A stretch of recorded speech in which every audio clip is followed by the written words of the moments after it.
Party office ఎవరి ఇంట్లో పెట్టారంటే మొత్తం సెట్ కృష్ణారావు గారి ఇంట్లో పెట్టారు. సో నీకు పార్టీ ఆఫీస్ పెట్టుకోవడానికి డబ్బులు లేని పవన్ కళ్యాణ్, నీ పార్టీ ఆఫీస్ నడిపించడానికి డబ్బులు లేని పవన్ కళ్యాణ్, తర్వాత లింగమనేని రమేష్ యొక్క ఇంటిలోకి పార్టీ ఆఫీస్ మారినప్పుడు ఎవరు సహకారం చేశారు? తర్వాత మీరు బస్ ఎక్కారు, ట్రైన్ ఎక్కారు, కారు మానేసి ప్రతి ఒక్క నియోజకవర్గం తిరిగినప్పుడు అంబేద్కర్ భవనాల దగ్గర పడుకొని మీరు ఉండి పెరిగానం తిరిగి పవన్ కళ్యాణ్ గారు ఈ రోజున 7 అంతస్తులు 10 అంతస్తులు పార్టీ ఆఫీస్ కట్టడానికి డబ్బులు ఎలాగొచ్చింది? ఆ పార్టీ ఆఫీస్ చుట్టుపక్కల 5-6 ఎకరాలు కొన్నటువంటి ఒక్కొక్క ఎకరా 10 కోట్లు కొన్నటువంటి డబ్బులు యాడ్ నుంచి వచ్చింది. ఈ రోజున ఎక్కడి నుంచి ఎక్కడికి వెళ్ళేటప్పుడు సొంతగా విమానాలు హెలికాప్టర్లు ఎక్కడి నుంచి వచ్చింది? దీనికి సమాధానం చెప్పండి సార్. చెప్తారు. ఓకే, మీరు కంక్లూడ్ చేయండి. లక్ష్మీనాథ్ గారు విజయవాడ అడుగు పెడితే ఇదే టీవీ మేనర్ లో ఇదే మురళి పార్చిన హోటల్లో ఆ హోటల్ బిల్లు ఎవరు కట్టారు మాకు తెలియదా? ఇప్పుడు మీరేమంటారు? పవన్ కళ్యాణ్ గారు అక్రమంగా సంపాదించారంటారా?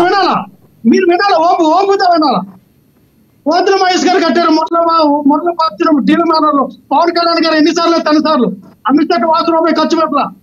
అమిత్ షా వాసులో ఈ రోజు ఉన్న మంత్రి రాజుతో గత ఇంకోళ్ళు ఎవరెవరు ఉన్నారు పార్టీలు? మీ కుల నాయకులు ఎవరు రూపాయి తీలా? ఒక బీసీ నాయకుడు తీశాడు. ఈ రోజున బీసీ నాయకుడు పార్టీని చూసేశారు. అమిత్ షా వాసుని నిత్త మీద పెట్టుకుని ఈ రోజున సబ్జెక్ట్ మీద కంక్లూడ్ చేయండి సార్. మీరు మాట్లాడితే దీనిలో ఇంకో 2 hours మాట్లాడచ్చు. వాళ్ళు సబ్జెక్ట్ మీద కంక్లూడ్ చేయండి సార్. సబ్జెక్ట్ మీద కంక్లూడ్ చేయండి.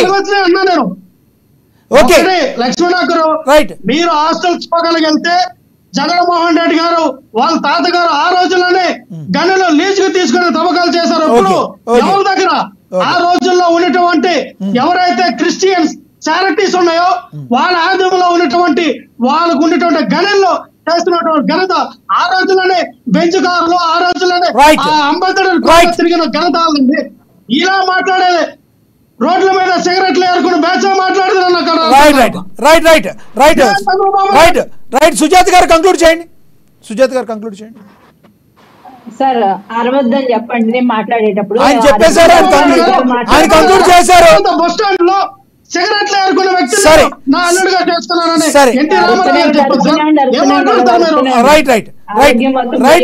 లక్ష్మణ్ రావు గారు ప్లీజ్ ఆగండి దయచేసి. మీరు కంక్లూడ్ చేశారు. సుజాత గారు కంక్లూడ్ చేయండి. సమయం తక్కువ ఉంది. 1 minute లో కంక్లూడ్ చేయండి సబ్జెక్ట్ లో. లక్ష్మీనాథ్ గారు అబద్ధాలు చెప్పేవాళ్ళకి ఆవేశం ఎక్కువ ఉంటదండి. నిజాలు చెప్పేవాళ్ళు చాలా నిలకడగా మాట్లాడతారు. మరి ఈ రోజు పవన్ కళ్యాణ్ గారిది అక్రమ సంపాదన అంటే ఆంధ్రప్రదేశ్ మొత్తం ఏకమై ఉమ్ముతారండి మొహం మీద. పవన్ కళ్యాణ్ గారు ఏమి చంచలు కూడా జైలు బయట పల్లీలు అమ్ముకోవట్లేదమ్మా. పవన్ కళ్యాణ్ గారు అన్నది సినిమా స్టార్. సౌత్ ఇండియాలోనే హైయెస్ట్ రెమ్యూనరేషన్ తీసుకునే స్టార్.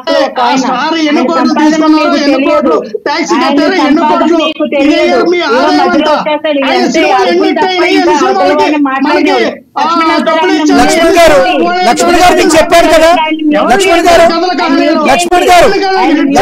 కొంచెం మ్యూట్ చేయండి. లక్ష్మణ్ గారు మ్యూట్ చేయండి. సమయం తక్కువ. లక్ష్మణ్ గారు మ్యూట్ చేయండి ప్లీజ్. ఆయన మ్యూట్ చేయండి. ఒక సభ్యత సంస్కారం లేకుండా అరుస్తూ ఉంటాడు ఆయన.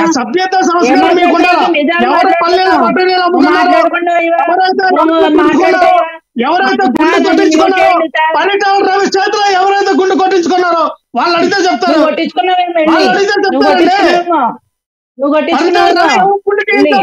పర్యటన ఎవరికి గుండు గీయించారు రోడ్డు మీద చెప్పించారో వాళ్ళు అడిగితే చెప్తారు.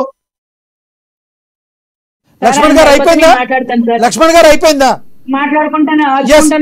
గారు మీరు మళ్ళీ మధ్యలో డిస్టర్బ్ చేస్తే వాళ్ళకి డిస్టర్బెన్స్ ఉంటుంది. మీరు కంక్లూడ్ చేశారు కదా. ఆవిడ చేస్తారు. కంక్లూడ్ చేయండి మేడం. 1 minute please. మరి ఆయన మరి లక్ష్మణ్ రావు గారు ప్లీజ్. లక్ష్మణ్ రావు గారు ప్లీజ్ దయచేసి మ్యూట్ చేయండి. లక్ష్మణ్ రావు గారు మ్యూట్ చేయండి. పీసీఆర్ ప్లీజ్ లక్ష్మణ్ రావు గారు మ్యూట్ చేయండి ప్లీజ్. దయచేసి అర్థం చేసుకో లక్ష్మణ్ రావు గారు. మీకు చెప్పాను కదా ఇందాక నుంచి నేను. ప్లీజ్ సబ్జెక్ట్ మీద కంక్లూడ్ చేయండి ప్లీజ్. సుజాత్ గారు. ఆయన రేగుల లక్ష్మణ్ రావు గారు ఫాలో అవ్వట్లేదేమో అండి. పవన్ కళ్యాణ్ గారు తనకు ఉన్న ఆస్తులు అప్పులు ఉన్నవంతా ఒకసారి స్క్రీన్ మీద వేసి మరి జనసేన పార్టీ ఆఫీస్ లో చూపించడం జరిగింది.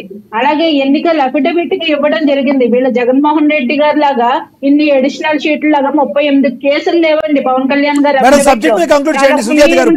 సుజాత గారు నేను అదే సబ్జెక్ట్ మీద చెప్తున్నాను సార్, వాళ్ళ అబండాలు వేయట్లేదు. ఓకే, చాలా సబ్జెక్ట్ మీద క్లియర్ గా ఆయన అక్రమ సంపాదనాన్ని ఒక